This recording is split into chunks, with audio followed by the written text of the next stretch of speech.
that my heart gets red, better pressure.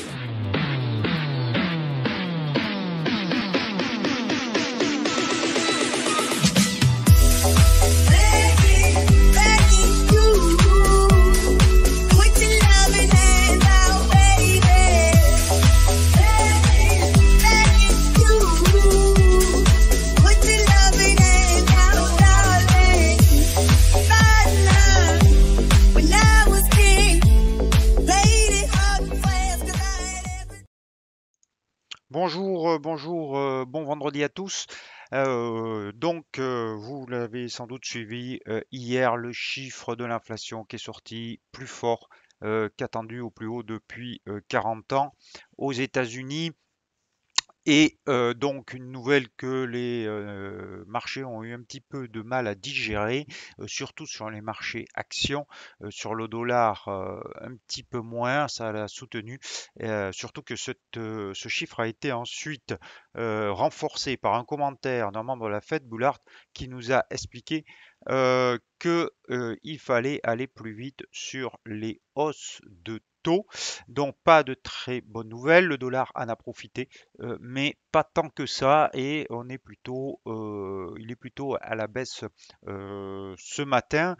Euh, des propos aussi de Christine Lagarde ce matin qui, elle, nous explique à l'inverse que les hausses de taux ne résoudront rien et donc il fallait pas être agressif sur le cycle de hausse pour ne pas tuer la reprise économique. Des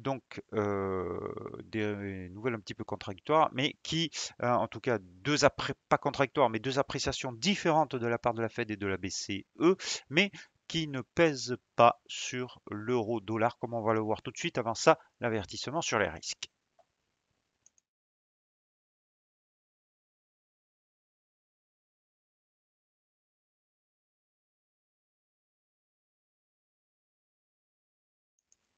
L'indice dollar, donc, qui a enrayé sa baisse hier en établissant pardon, un support ici sur 95,10. Mais vous voyez qu'aujourd'hui, on a quand même des prises de bénéfices et que finalement, l'un dans l'autre, le dollar a plutôt stagné cette semaine en très légère hausse et on dira qu'il a quand même enrayé sa chute, donc grâce surtout à ces chiffres de l'inflation et aux commentaires de Boulard.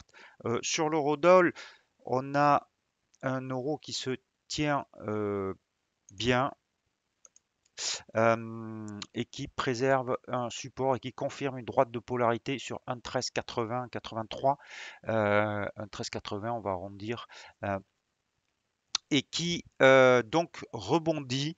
C'est plutôt à très court terme, haussier, parce que les nouvelles étaient quand même auraient pu pousser beaucoup plus le dollar à la hausse. Donc on va rester haussier sur l'euro-dollar à court terme, même si il n'a pas pu dépasser cette zone de résistance sur 1,15. Ici, vous voyez, on est allé à 1,1495, donc sous 1,15, il reste quand même fragile, mais ces longues mèches basses ici, au-dessus des moyennes mobiles ascendantes dans 13 et 34 périodes, laissent quand même à court terme entrevoir une certaine force. Alors on est un peu pris entre deux éléments, l'avis plutôt moyen terme qui est baissier et un avis de très court terme qui est plutôt à la hausse.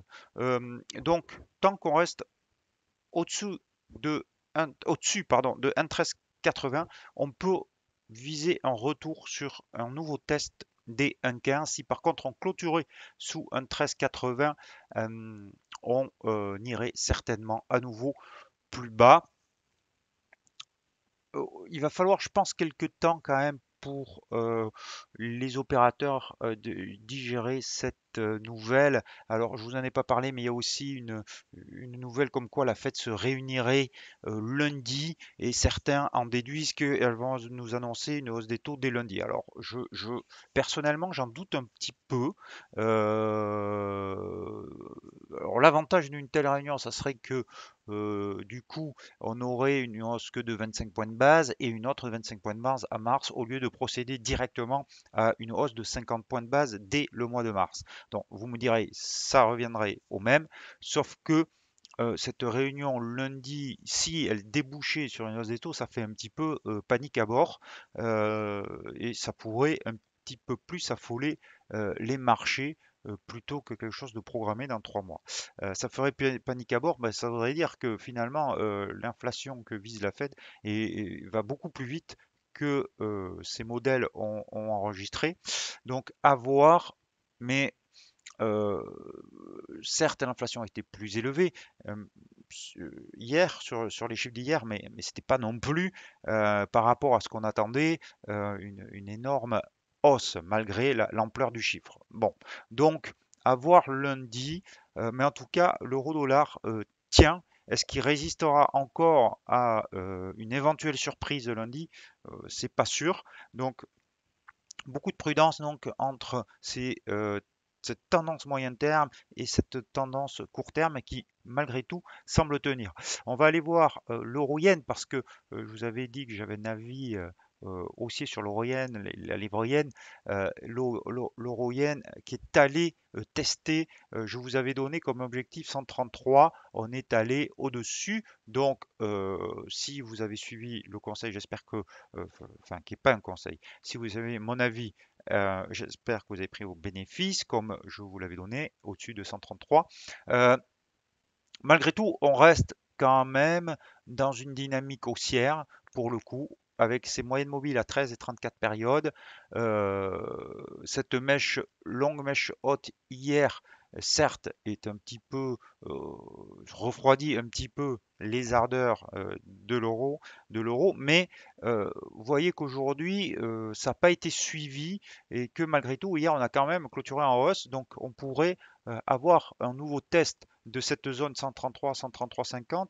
Donc peut-être une opportunité pour vous de re-rentrer sur cette paire.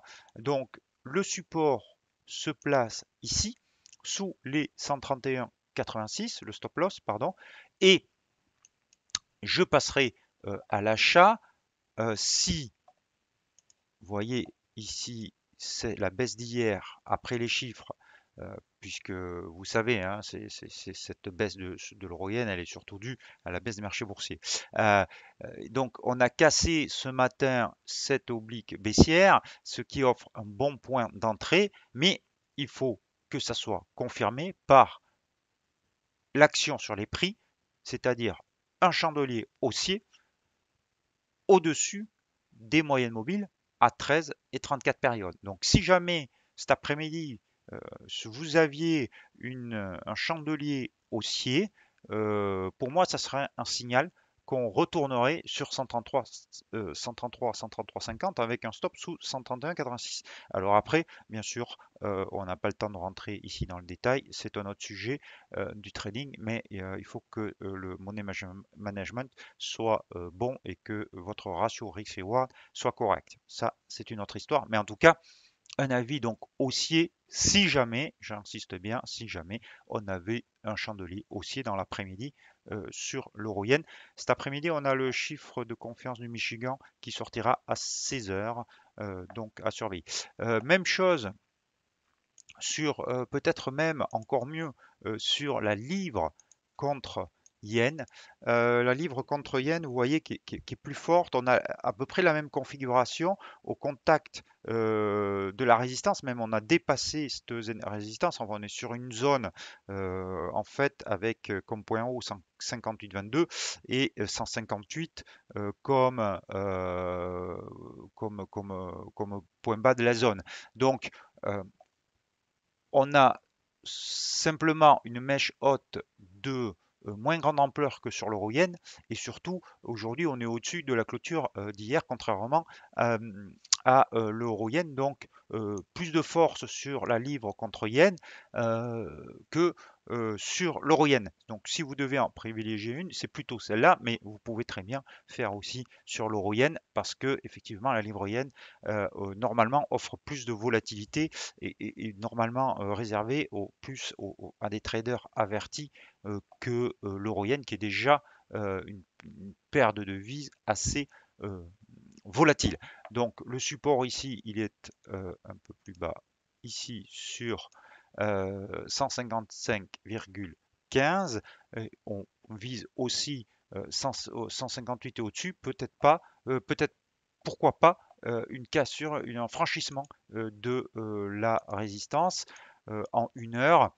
Vous voyez cette mâche basse ici, le stop se place sous 156,70 et donc l'objectif 158,20 dans un premier temps et voir ce qui se passe avec la réaction des prix si jamais on arrive sur 158,20. Vous voyez aussi qu'on a déjà ici cette bougie, ce chandelier haussier qui montre la reprise euh, de la hausse. Donc si on confirmait avec une autre bougie, cette fois-ci verte, ben, on pourrait peut-être passer à l'achat sur la livre yen avec les réserves dont je vous ai fait part. Le câble, ici, toujours pareil. Alors c'est incroyable, hein, cette moyenne mobile à 200 périodes qui bloque ici encore hier, mais on doit être au cinquième point. 1, 2, 3, 4, 5 ici. On va hop, le rajouter, même si on a eu un faux break ici. Donc 5, 1, 2, 3, 4, 5, 6, septième point hier de contact avec cette moyenne mobile et rejet. On s'y re-attaque apparemment aujourd'hui. On va re-essayer. Donc si on arrive à clôturer enfin au-dessus de cette moyenne mobile, peut-être que ça dégagera cette fois-ci un avis haussier sur aussi le moyen terme. Mais à court terme, vous voyez ce support ici très important qui est en train de se dessiner avec ces nombreux points de contact et ces mèches basses ici, une fois, deux fois, trois fois, quatre fois sur la dernière semaine ou les derniers 15 jours. Donc un support à 1,3505, 1,35 qui s'est établi sur le câble. On pourrait donc revenir tester une nouvelle fois et peut-être enfin dépasser cette moyenne mobile 200 périodes descendantes. Le dollar australien ici. Alors là, hier, je vous disais que on était sur une dynamique haussière de court terme. Ça a un petit peu changé. On est plutôt neutre parce que là, pour le coup, la mèche haute à proximité de cette résistance à 0,7275, elle est assez importante et donc elle incite à de la prudence. Peut-être qu'il va falloir digérer un peu plus et attendre lundi avant de se repositionner sur le dollar australien, même si on voit que les acheteurs sont présents, qu'il n'y a pas de panique, mais euh, cette mèche haute pourrait laisser quelques traces. Donc on va attendre sur cette paire de devises et on va aller voir aussi le dollar yen parce que très intéressant, le dollar yen qui certes ne monte pas très vite mais monte quand même. Alors le dollar yen pour les traders débutants c'est une assez bonne devise parce que la volatilité n'est pas forcément très forte et donc elle laisse le temps de s'adapter. Vous voyez qu'on revient sur le plus haut annuel et même un plus haut de 4 ans qu'on a testé au point près, au pic près ce matin, hier, pardon, 136, 116,36 et donc encore une fois ça stagne mais on n'a pas pour l'instant de pression vendeuse au contact de ce niveau. On va attendre bien sûr la clôture ce soir, mais si on reste au-dessus des moyennes mobiles à 13 et 34 périodes, et donc on pourrait peut-être enfin on pourrait franchir cette résistance et aller sur le plus haut de 2016, qui est un objectif de moyen terme dont je vous ai parlé depuis un petit moment. Alors ça se fait un petit peu de façon très saccadée, mais malgré tout, on reste dans une tendance moyen terme haussière et de court terme haussière. Donc c'est plutôt de bon augure pour le franchissement des 116,36. Et enfin, je vais finir par le kiwi. qui nous a rejeté cette zone de polarité, cette droite de polarité qui se situe ici un tout petit peu plus haut que ce que j'avais fixé à 0,6733 avec cette longue mèche haute. Donc toujours pareil, plutôt un avis baissier tant qu'on reste sous les 0,6733 puisque là on a une droite de polarité qui est claire sur le kiwi. Mais là encore, pour l'instant, le rejet d'hier n'est pas suivi aujourd'hui. Donc, prudence sur les marchés et il vaut mieux se concentrer sur les devises qui, pour l'instant, marchent, sur les plans de trading qu'on a fixés qui marchent, c'est-à-dire l'euro-yen et la livre-yen, et puis attendre un petit peu de voir comment ces chiffres et ces informations sur la Fed et sur la hausse des taux sont digérés par le marché. Attendre lundi, donc peut-être pour revenir sur les paires contre dollars. Voilà, je vous souhaite un très très bon après-midi, un super week-end. Je vous dis à lundi. Protégez votre capital. Bon week-end.